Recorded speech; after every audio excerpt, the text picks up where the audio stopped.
Senhora deputada, senhores deputados, muito bom dia. Havendo o quórum regimental, damos início à nossa reunião ordinária da Comissão de Finanças e Tributação. Nós temos na pauta, nós recebemos o ofício do deputado Sargento Lima comunicando a ausência e indicando o deputado Ivan Nats para substituir no dia de hoje. Seja bem-vindo, deputado. Vamos, então, ao PL, devolução de vista do PL 003.0/2022, de autoria do Tribunal de Justiça do Estado de Santa Catarina.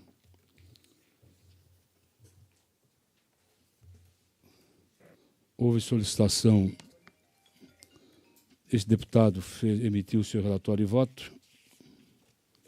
No entanto, houve solicitação de vista por parte do deputado Bruno Souza, e Sua Excelência fez o requerimento apresentando diligenciamento, o que restou aprovado nesta comissão. E foi remetido o diligenciamento ao Tribunal de Justiça, e houve a devolução.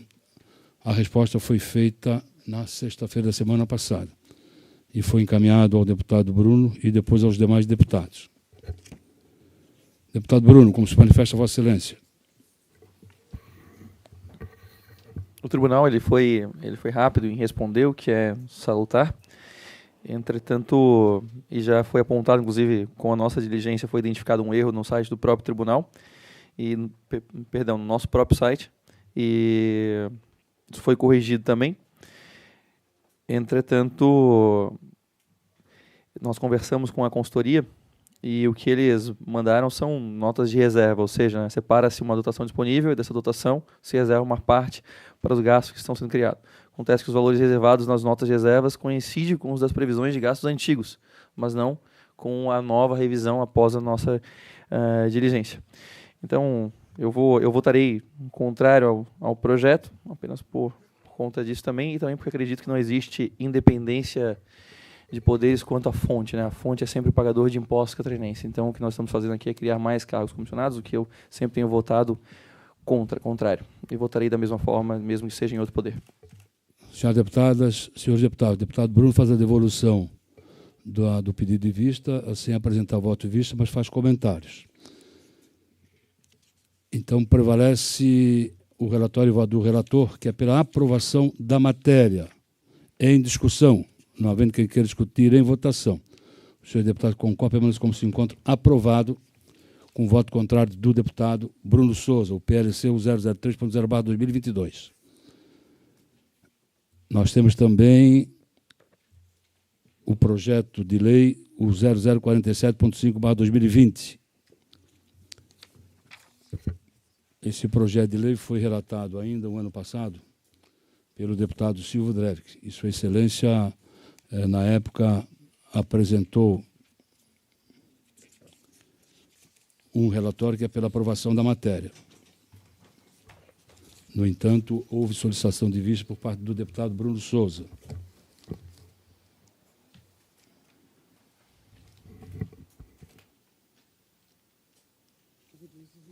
Foi feito o diligenciamento.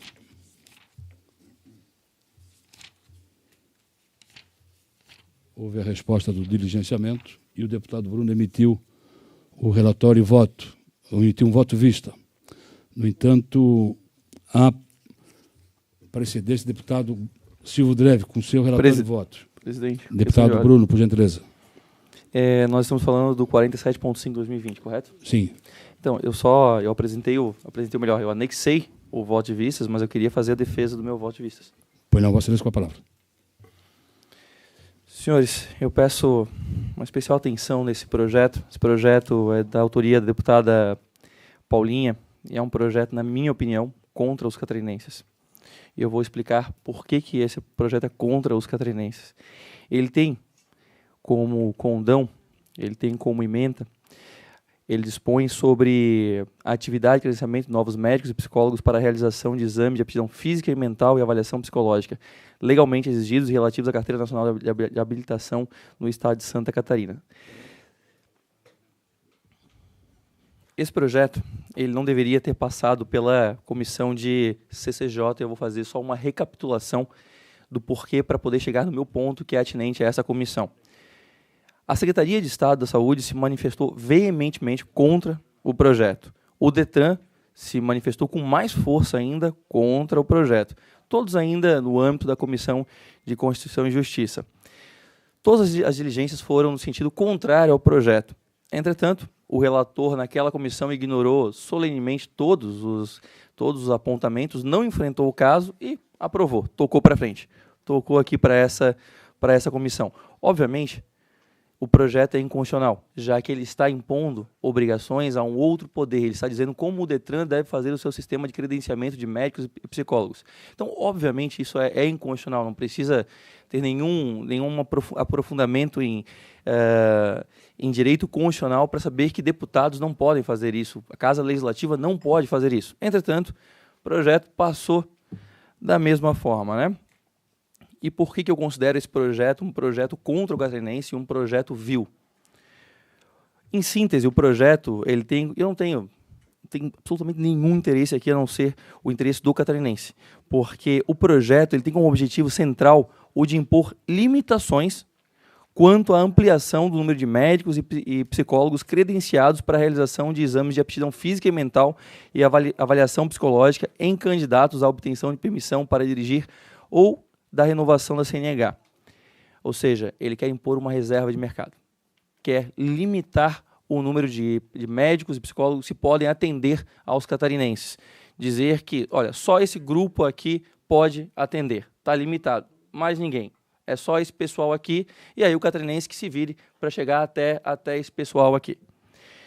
Discorrendo sobre a análise sobre a proposição, verifico que há dispositivos que indicam aumento de despesa pública ao impor novas obrigações ao DETRAN, como definir informatização dos procedimentos, adequação tecnológica e procedimental para facilitação, a obrigação de realização de estudos para a avaliação da necessidade legal de acordo com o artigo 3º.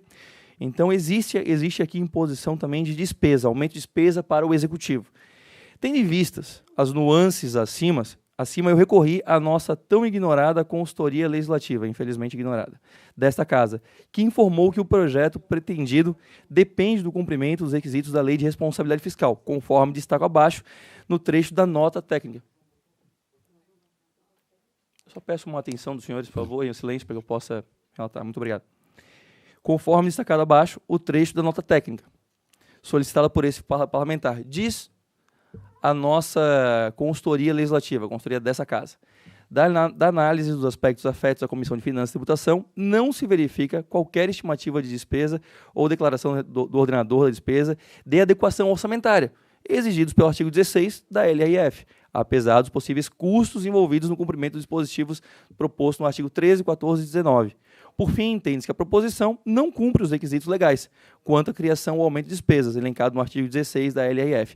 Contraria o interesse público catarinense, não merecendo a admissibilidade da sua tramitação nesta Casa Legislativa. Essa é a nossa consultoria legislativa, que, novamente, eu penso que nós devemos prestar atenção no que eles dizem, já que nós pagamos por uma consultoria legislativa. Nesse sentido, também sinalizou a própria Secretaria da Saúde. No que diz respeito aos aspectos formais da proposta legislativa, há de se destacar que o Tribunal de Justiça de Santa Catarina entende que não cabe ao legislador fixar normas que provoquem aumento de despesa pública. É uma manifestação da Secretaria também de Saúde. Quanto ao mérito, o DETRAN foi veementemente contrário, destacando diversos pontos problemáticos, dentre os quais transcrevo os principais. Artigo 3º, os seus parágrafos, o artigo começa a nota. O artigo 3º e seus parágrafos, a nosso ver, é o mais grave de todos os dispositivos, porquanto tenta restabelecer uma reserva de mercado, agora levando em consideração a demanda. A nosso ver, o intuito do chamamento público não compatível com limitações de vaga, podendo atuar em colaboração com o Estado, todos os profissionais, deveria ser assim, né? Poderiam colaborar com o Estado todos os profissionais que preencham os requisitos. Caso o Estado pretenda contratar um número limitado de profissionais, deveria promover uma seleção por meio de concurso público. Ou seja, se a ideia é limitar o número de pessoas que podem atender a população, então que se faça um concurso, então, e não que se crie uma reserva de mercado, porque aí você gera o melhor dos mundos para eles, não para os catarinenses. Você cria uma reserva e diz, ó, só nós aqui podemos atender e receber do catarinense. Se a intenção é essa, então faz um concurso público e chama pessoas para atender o catarinense. Mas não foi isso que foi feito. Por fim, é importante ressaltar que o artigo 7º pretende modificar o sistema de distribuição equitativa estabelecido no Estado para considerar o número de profissionais de cada entidade. Nesse ponto, é importante destacar que o DETRAN regulamentou a distribuição equitativa por entidades, visando fomentar o estabelecimento do maior número de clínicas, de forma a promover melhoria no atendimento ao cidadão. Ou seja, o DETRAN tem tentado. E olhem, sou eu aqui defendendo o governo, tá? Se estou defendendo porque eu acredito que faz sentido isso aqui. O DETRAN tem tentado promover o aumento de clínicas para atender os catarinenses. Ou seja, não fazer o cidadão sair do norte da ilha para ir para uma outra ponta, enfim, tem tentado fazer isso. O sistema está tentando se adequar. E o projeto vai na direção oposta a isso aqui. O presente projeto, por isso, a indignação da entidade foi tanta do DETRAN, que ao responder o questionamento da Secretaria da Fazenda, afirmou, especificamente no que tange ao custos, benefícios para a medida, que a medida traria à atividade, afirmou com ênfase. E agora é o DETRAN de novo. A aprovação do presente projeto de lei não traria qualquer benefício ao serviço prestado à população, pelos médicos e psicólogos, peritos e examinadores. Pelo contrário, o projeto de lei estabelece critérios que limitam o credenciamento de novos profissionais, em clara tentativa de controlar o mercado e ressuscitar novas reservas àqueles que já estão credenciados junto ao órgão. Tudo que o Estado de Santa Catarina vem tentando coibir desde o ano de 2019. Deste modo, entendo que a matéria-preço não deve prosperar. De um lado, por apresentar criação de despesas ao Departamento Estadual de Trânsito, ou seja, essa comissão tem todos os motivos para rejeitar esse projeto. Não estando os autos instruídos com qualquer documento que demonstre a regularidade fiscal. Nós temos motivos para rejeitar. E de outro, por representar um retrocesso no que tange ao sistema de credenciamento de novos médicos e psicólogos, prejudicando a capilaridade e a possível melhora na qualidade do serviço. Pelas razões acima, com fundamento no artigo 144, inciso 2º, em conjunto com o artigo 73, ambos do regimento interno desta Casa, eu voto pela inadmissibilidade da continuidade da tramitação, dado a incompatibilidade financeira e orçamentária, e no mérito pela rejeição do projeto de lei. Senhoras e senhores, por favor, isso aqui exige muita atenção nossa e muita responsabilidade nossa ao votar esse projeto. Ponto 1. Esse projeto não deveria nem ter chegado aqui. Uma vez estando aqui, ele deve ser rejeitado por estar em desacordo com a lei de responsabilidade fiscal. E no mérito, ele deve ser rechaçado porque, na minha opinião, ele é vil. A autora poderá ganhar certa credibilidade junto a quem vai beneficiar esse projeto, que potencialmente irá gerar alguns votos para ela. Entretanto, irá gerar um grande dano para Santa Catarina. Esse projeto aqui eu vou combaterei no plenário, aonde for possível, porque ele prejudica Santa Catarina. Santa Catarina perde com a aprovação desse projeto.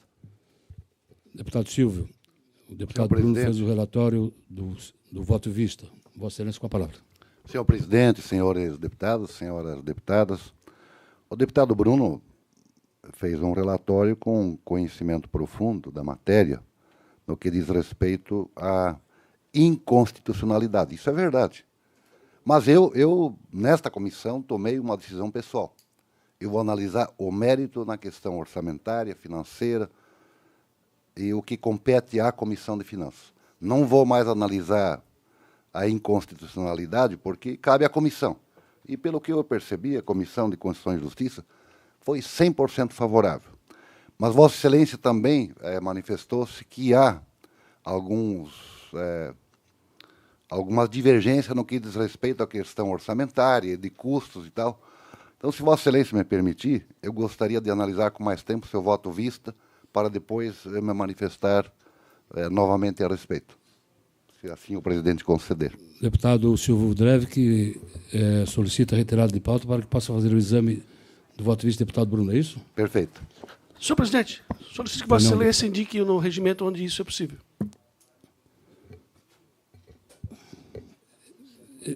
Ele fez o requerimento. Eu acabei de perguntar para ele se era possível pedir... Fala no microfone, deputado Ivan, por gentileza. Eu acabei de perguntar para Vossa Excelência, via assessoria, se era possível pedir vista desse projeto. Ele falou que não. Não é possível pedir vista. Não, o senhor falou que não. Eu acabei de dizer para Vossa Excelência, não é que quem pede é o que o senhor dá. Por favor, o senhor baixa o dedo e baixa a voz. Baixa o dedo e baixa a voz. Quem pede o senhor dá. É assim não, que é. Eu acabei de consultar Vossa Excelência se era possível Vossa pedir vista Excelência... desse projeto. Vossa Excelência informou a assessoria que não podia. Posso falar agora, deputado Ivan? Posso falar, deputado Ivan? Posso falar, deputado Ivan? Deputado Ivan, a consulta me foi feita e eu respondi. regimentalmente não cabe mais vista. A vista só cabe quando o relator emite seu relatório e voto, ele lê o seu relatório e voto, e o deputado que quiser pedir vista, pediu. Foi o caso do deputado Bruno. Ele solicitou vista, fez o voto vista, leu o voto vista. Agora, o regimento diz que tem precedência na votação o relatório e voto do relator. O relator tomou conhecimento agora do voto vista. A ele cabe examinar o voto vista. Por quê? Porque se ele entender de que o relatório do voto vista do deputado Bruno é o suficiente, ele pode abdicar do seu voto. Preste atenção, deputado Ivan. O deputado Silvio Drevik pediu para examinar o voto vista do deputado Bruno. Se o deputado Silvio entender que o deputado Bruno tem razão no seu voto vista, ele pode abdicar do voto dele, e aí nós vamos passar a discussão para o voto vista do deputado. Ele é o relator. O senhor entendeu agora?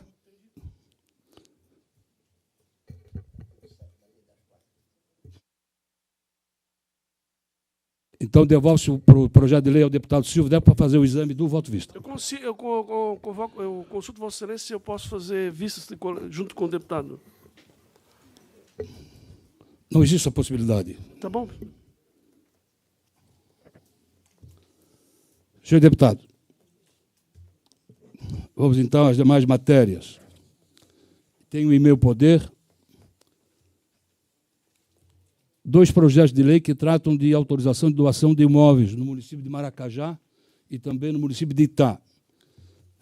O projeto de lei é o 0135.4/2022, que autoriza a doação de imóvel no município de Santo Amaro da Imperatriz, desculpe. E o outro também é o projeto de lei 0133.2/2002, também que autoriza a doação de imóvel no município de Itá. Fiz uma leitura dos 2 projetos de lei, verifiquei que toda a documentação está acostada e não vejo óbice de sua tramitação. Por isso, peço permissão para fazer a leitura conjunta e também a discussão e votação conjunta dos 2. É pela aprovação da matéria dos 2 projetos de lei. Em discussão, não havendo que queira discutir, em votação. Os senhores deputados concordam, permaneçam como se encontram, aprovados os 2 projetos de lei. Deputado Júlio Garcia, Vossa Excelência, com a palavra. Pois não, presidente, senhoras deputadas, senhores deputados, tenho para relatar apenas o projeto que autoriza a doação de imóvel no município de Maracajá. É o PL de número 118. O voto também, a matéria estando totalmente dentro da legislação vigente e com os pareceres favoráveis e já tendo passado na CCJ, o voto é pela aprovação. É pela aprovação, parecer e voto do eminente deputado Júlio Garcia, o projeto de lei 0118.3/2022. Em discussão, não havendo que queira discutir, votação. Os senhores deputados concordam, permaneçam como se encontra, aprovado. Deputado Luciano Carminati.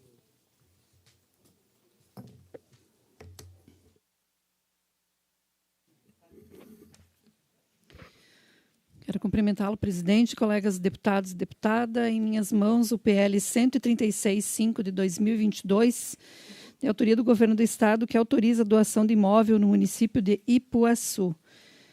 Diante de toda análise de acordo com o trâmite regimental, parecer pela aprovação.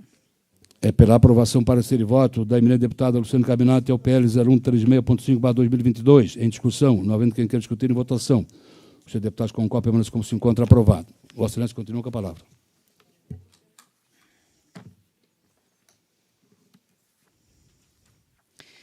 PLC 010/9 de 2022, de procedência da Defensoria Pública Estadual de Santa Catarina, que institui a política de atendimento integrado da Defensoria Pública do Estado, altera a Lei Complementar 575 de 2012, que dispõe sobre a organização da DPE, bem como reajusta o subsídio mensal dos membros de carreira do defensor público, o piso salarial dos servidores da Defensoria do Estado e estabelece outras providências. Inicialmente, presidente, nós recebemos 3 emendas que foram protocoladas agora no início da manhã, emenda a esse projeto do deputado Gessé, Lima e Bruno, e tendo em vista que eu já tinha o relatório pronto, então eu rejeito as emendas, mas elas podem ser apresentadas em plenário. Farei a leitura, então, do relatório. Trata-se do projeto de lei de iniciativa da Defensoria Pública do Estado de Santa Catarina, cuja iniciativa institui a política de atendimento integrado da Defensoria Pública, conforme mencionei no enunciado. A matéria foi lida no expediente da sessão do dia 18 de maio deste ano, foi aprovada na CCJ. Na sequência, foi remetida para esta comissão, onde fui designada como relatora. A proposta está articulada em 18 artigos, dos quais eu destaco. Os artigos 1º e 2º instituem a política de atendimento integrado da Defensoria, com o objetivo de proteger, defender e restaurar os direitos difusos, coletivos e individuais das pessoas em situação de vulnerabilidade, em especial aquelas que se encontram nas regiões do Estado com maiores índices de exclusão social, inclusive utilizando-se de ações itinerantes para atingir tais objetivos.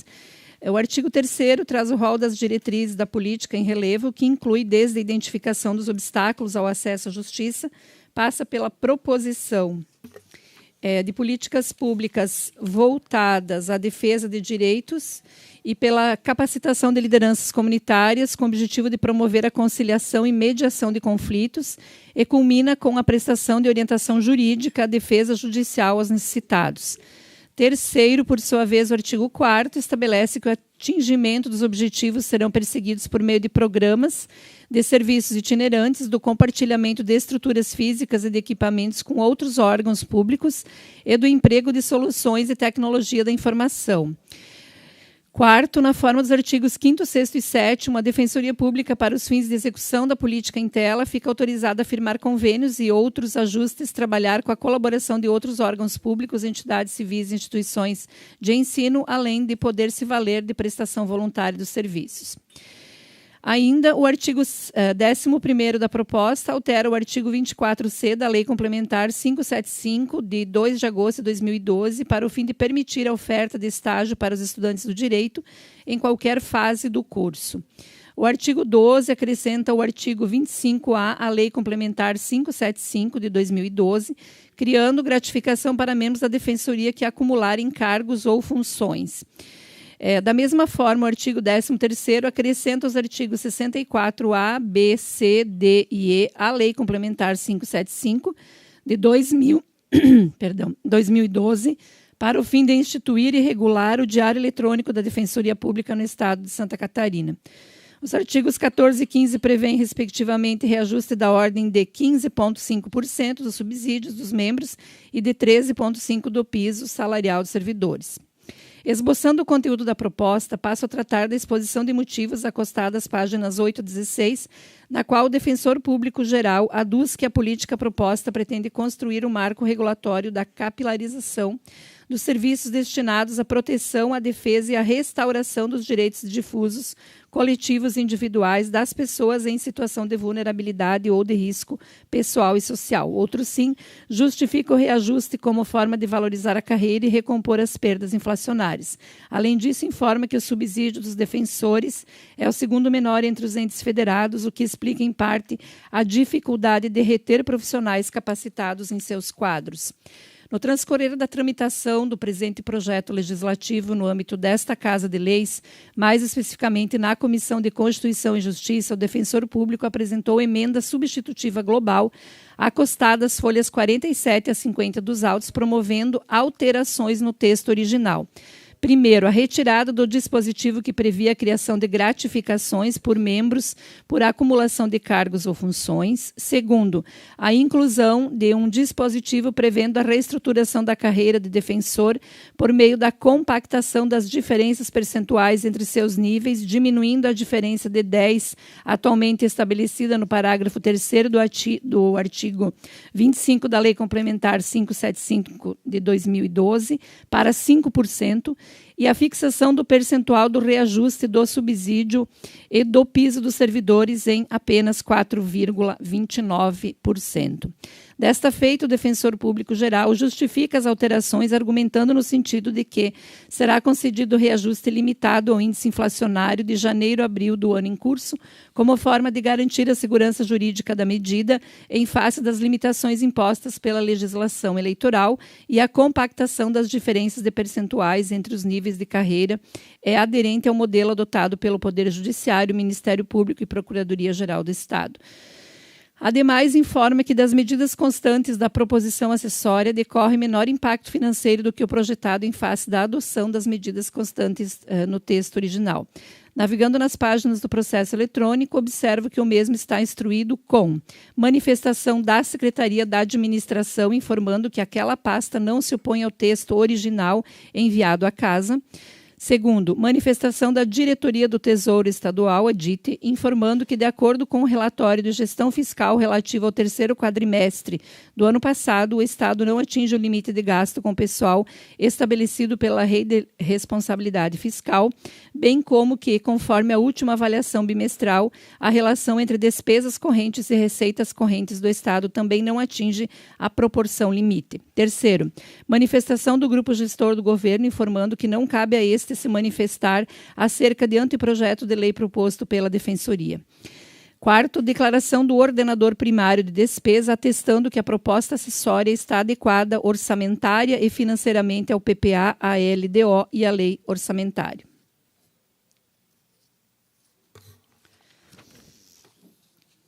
Assim instruída, a matéria foi apreciada pelos membros da Comissão de Constituição e Justiça, que decidiram pela sua aprovação na forma da emenda substitutiva global da própria Defensoria Pública. A esta Comissão de Finanças incumbe analisar o presente projeto de lei complementar consoante o disposto nos artigos 73, inciso 2º, 9º, 11º e 144, inciso 2º do Regimento Interno desta Casa. Da análise dos autos, verifico que o processo legislativo está devidamente instruído com a declaração do ordenador de despesa e com a estimativa do impacto financeiro nos exercícios de 2022, 2023 e 2024, assim como observo que consta dos autos informação da DITE, dando conta de que o Estado está observando os limites de gasto com pessoal e de que a apuração da despesa corrente está aquém de 85% da receita corrente. Assim sendo, estão atendidos os requisitos dos artigos 16 e 17 da Lei Complementar Federal 101, de 4 de maio de 2000. Fica ainda evidenciado que a proposta em análise não incorre em nenhuma das hipóteses do artigo 21 da mesma Lei de Responsabilidade Fiscal e que não se enquadra nas vedações do artigo 167-A da Constituição Federal. Ademais, a projetada política de atendimento integrado, bem como a reestruturação da carreira do defensor, nos moldes do Poder Judiciário, do MP e da Procuradoria, e o reajuste com base na inflação, apurada nos 4 primeiros meses do corrente ano, concorrem para aproximar a Defensoria do seu público-alvo e valorizar quem trabalha na ponta, atendendo aos catarinenses em situação de vulnerabilidade ou de risco pessoal e social.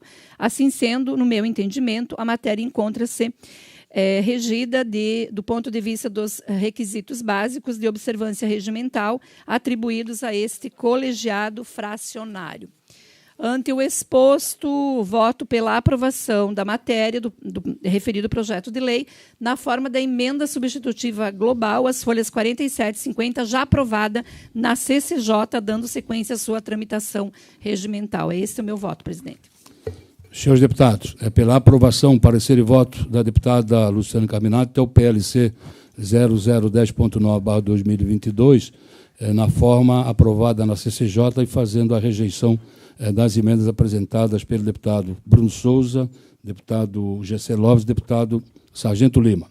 Em discussão. Deputado, presente. Pois não, deputado Bruno. Eu vou pedir vistas, mas eu gostaria só de explicar aqui por que eu vou pedir vistas.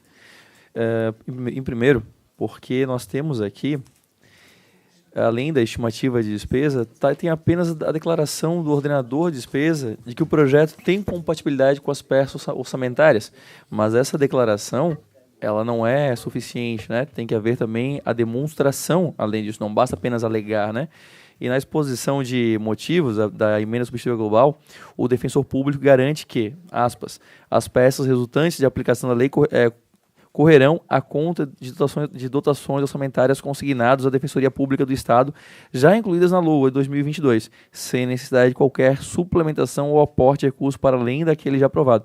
Contudo, temos que levar em consideração o seguinte, como há duas propostas, né, nós, semana passada, votamos uma, a desconsiderar o impacto financeiro conjunto das duas. Porque, de um lado, nós temos um projeto que aumenta os cargos com salários vigentes hoje, o impacto é se aumenta com os respectivos reajustes de outra proposta, o impacto é outro.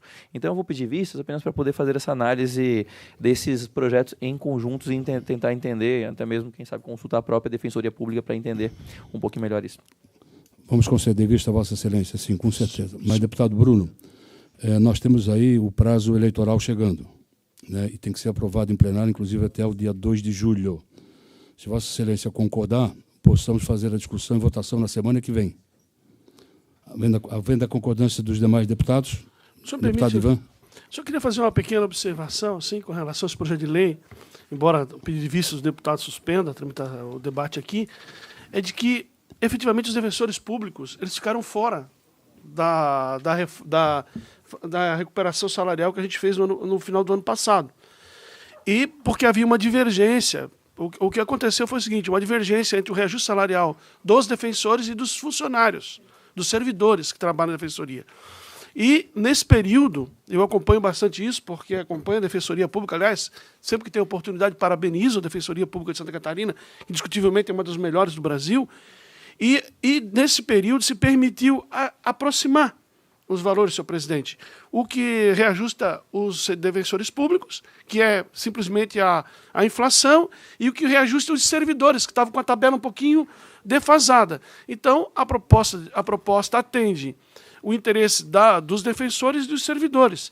Como eles têm autonomia administrativa própria, e eles estão acertados entre eles, e a gente sabe que eles não receberam a reposição inflacionária, eu não vejo nenhum óbice da gente aprovar a matéria. Então, só faço esse registro no sentido de que se acelere, como bem lembrou o presidente aqui, e que a gente repare um prejuízo que a Assembleia não reparou lá em dezembro, presidente. Obrigado. Presidente. Deputado Júlio Garcia, vocês com a palavra. Eu penso na mesma linha do deputado Ivan Nates, mas feito o acordo para votar, deliberar semana que vem, não vejo nenhum óbice. Então, concedido vista ao deputado Bruno Souza, com o compromisso de discutirmos e votarmos semana que vem. Deputada Luciane, Vossa Excelência, ainda com a palavra. Ainda a PL 422/8 de 2019, de autoria do deputado Jair Mioto, que dispõe sobre a instalação de câmeras de monitoramento de segurança nas creches e escolas públicas estaduais. Muito embora que tenhamos tão poucas ou nenhuma creche estadual, mas na análise do mérito, do projeto de lei, meu parecer é pelo diligenciamento ao projeto, enviando à Secretaria de Estado da Fazenda, Secretaria de Estado da Administração e Secretaria de Estado da Educação. É esse o parecer. Senhores deputados, a deputada Luciane faz o seu relatório pedindo o diligenciamento ao projeto de lei 0422.8/2019, em que tem como autor o deputado Jair Mioto, em discussão, não havendo que queira discutir em votação. Os senhores deputados concordam, permaneçam como se encontram. Aprovado o diligenciamento. Deputado Fernando. Senhor presidente, senhores deputados, parecer ao projeto de lei 0138.7/2022, autorizando a doação de um imóvel no município de Aurora. É um imóvel que será autorizada a doação para a construção de uma escola e um ginásio de esportes, e 600 metros quadrados desse mesmo terreno será para uma base da PM. Então, voto pela aprovação, senhor presidente. É pela aprovação, parecer e voto do eminente deputado Fernando Crelli ao projeto de lei 0138.7/2022, em que é autor do Governo do Estado. Em discussão, não havendo que queira discutir em votação. Os senhores deputados concordam, permaneçam como se encontra. Aprovado. Deputado Bruno. Presidente, da mesma forma, eu tenho um projeto, o 172.9/2022, que autoriza a doação de imóvel no município de São Martinho. E o meu parecer também é pela aprovação do projeto. É pela aprovação, parecer e voto do deputado Bruno Souza ao PL 0172.9/2022. Em discussão, não havendo que queira discutir em votação. Os senhores deputados concordam, permanente como se encontra. Aprovado. Deputada Marlene, Vossa Excelência. Tem dois, senhor presidente, dois extra-pauta. Um também. Tem autorização para... Há concordância dos senhores deputados? Pode ler a emenda dos dois projetos? Sim, são dois projetos. O primeiro autoriza a cessão de uso de imóvel no município de Florianópolis, o PL 0096.3 de 2022. A sessão que trata essa proposição tem por finalidade possibilitar a continuidade do funcionamento do posto de saúde do município localizado no bairro Estreito, com todos os artigos do regimento. Só um pouquinho, deputada Mariane. Há concordância, senhores deputados? Havendo concordância, pode fazer o relatório e voto. Ok. O relatório e voto também é pela aprovação, porque atende todos os critérios que nos competem analisar nessa comissão. Pela aprovação. É pela aprovação, parecer e voto aos projetos de lei 0096.3/2022, que autoriza a cessão de uso de imóvel no município de Florianópolis. O autor é o governo do Estado e a deputada Marlene Fengler é a relatora. Da mesma forma, o projeto de lei 0139.8/2022, que autoriza a doação de imóvel no município de Erval do Oeste e também estabelece outras providências. O autor é o mesmo, o governo do Estado, e também a relatora é a própria deputada Marlene. Em discussão, não havendo quem queira discutir, em votação. Os senhores deputados concordam, permaneçam como se encontra aprovado. Senhores deputados, deputado Ivanates, na reunião, há 2 reuniões atrás, Vossa Excelência fez a indagação do projeto de lei que trata do postergamento do pagamento das taxas dos advogados. Semana passada eu não pude estar presente, que estava doente, e a deputada Luciana me substituiu. Mas eu quero comunicar a Vossa Excelência e aos demais deputados que eu fiz um contato com o desembargador João Henrique Blasi, marquei para a semana que vem, e me autorizou Sua Excelência de convidar a presidente da OAB para estar junto, para tentar fazer a conciliação no projeto de lei. Então será na semana que vem. Senhor presidente, obrigado pela observação de Vossa Excelência. Até, desculpe se houve algum atrito entre eu e Vossa Excelência a respeito desse projeto de lei. Nada me incomoda, deputado Ivan. Obrigado. Então eu entendo que Vossa Excelência compreenda isso muito bem, né? Nós conversamos com a OAB também, nós combinamos também com o Tribunal de Justiça, e eu apresentei hoje uma proposta de substitutiva global ao PL, alterando o texto legislativo de acordo com o que quer a OAB e do que nós conseguimos ajustar com o Tribunal de Justiça. E se Vossa Excelência puder defender a emenda que defende a OAB junto ao tribunal, se eu pudesse, inclusive, participar dessa reunião, eu gostaria muito de contribuir. De fato é que esse é um projeto de interesse da advocacia catarinense e que eu gostaria muito que fosse levado ao plenário. Nós temos um parecer da CCJ favorável e um parecer aqui da Comissão de Finanças contrário. Mas o deputado que fez o parecer contrário, ele já não faz mais parte da Comissão de Finanças. Então, talvez, para fazer um novo relatório, ou eu não sei muito bem como isso funciona, Vossa Excelência nomeia um novo relator. Obviamente, depois da conversa com o Tribunal e com a OAB. Ok. Muito obrigado, deputado. Senhores deputados, não havendo mais nada a tratar nem a deliberar, dou por encerrada a presente reunião, deixando outra convocada para a semana que vem. Muito obrigado e que todos tenham um bom dia.